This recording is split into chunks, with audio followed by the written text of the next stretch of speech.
Assalamualaikum warahmatullahi wabarakatuh.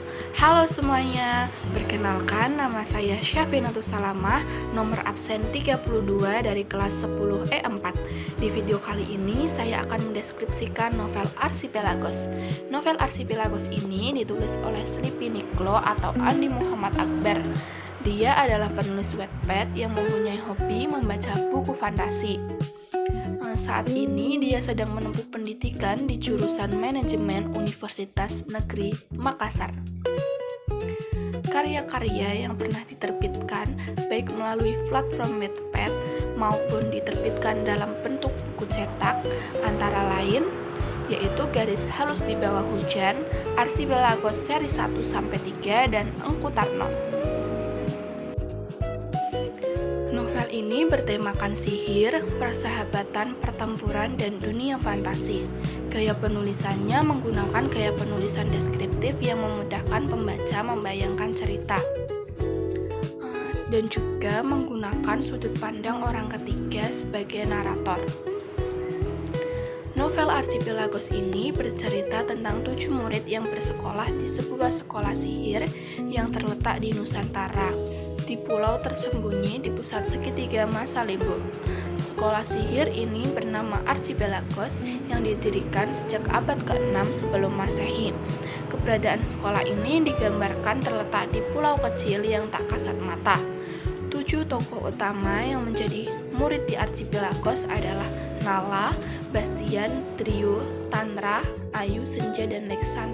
Mereka semua datang dari dunia luar dengan masalah yang berbeda-beda. Mereka merupakan anak-anak terpilih yang menerima surat untuk bersekolah di Archipelagos. Setelah melewati masa orientasi, mereka dibagi ke beberapa kelompok sihir. Yang pertama, Nala si penyihir api. Ia berusia 16 tahun, berambut gelombang, memiliki mata sayu, dan dia seorang yatim piatu. Yang kedua, Bastian si penyihir udara. Berasal dari suku Batak Karo, bertubuh tinggi kurus dan tampan. Yang ketiga, Trio si penyihir tanah, bertubuh gempal, berkulit agak gelap, suka bau tanah, dan dia juga sering kesepian. Yang keempat, Tantra. Ia si penyihir air. Ia adalah murid pintar dan cerdas, ingin menjuari olimpiade dan juga berprestasi. Yang kelima, Ayu si penyihir tanaman. Ia berkarakter sangat feminin, kalem, anggun, pemalu, dan lahir di keluarga sihir. Yang keenam, Senja si penyihir binatang. Putri Dayak pendiam, tidak suka bersosialisasi, tidak percaya manusia, pandai menjahit dan menulis novel. Yang ketujuh, Leksan si penyihir senjata. Ia bertumbuh lambing, kurus, dan tinggi menjulang. Dia juga bersikap dingin. Di Archipelagos, mereka hidup dengan penuh kebahagiaan, memiliki teman baru, serta mendapatkan pengalaman dan pengetahuan baru. Mereka juga belajar membuat ramuan derena, tanaman unik untuk penyembuhan, dan melakukan pelatihan penyihiran. Suatu hari, guru mereka yang bernama Encik Mina mengabarkan bahwa ketujuh anak itu akan berada dalam misi khusus sebagai orang terpilih, yaitu melawan Berong, si musuh jahat yang melakukan eksperimen hidup abadi dan ingin menguasai seluruh dunia. Novel ini juga menceritakan bagaimana mereka menemukan kekuatan sihir masing-masing dan juga munculnya kekuatan baru pada saat pertempuran. Menurut saya, keunggulan novel ini yaitu banyak ilmu pengetahuan mengenai kebudayaan Nusantara seperti rumah adat, suku, dan lain-lainnya.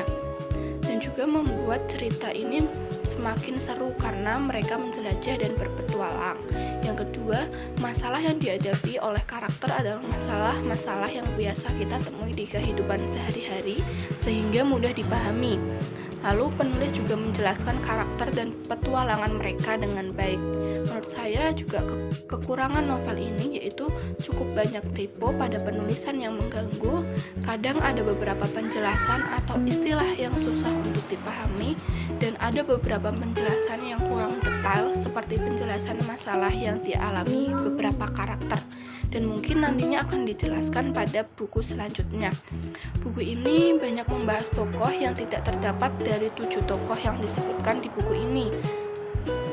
Untuk pesan moralnya yaitu tidak ada orang yang tidak mempunyai masalah dalam hidupnya. Kata ini diambil dari kutipan di buku ini, yaitu setiap orang di dunia punya masalah yang berbeda-beda. Lalu juga ada kita tidak boleh membandingkan diri kita dengan orang lain. Ini juga diambil dari kutipan di buku ini, yaitu kita tidak harus membandingkan diri kita dengan orang lain, nak.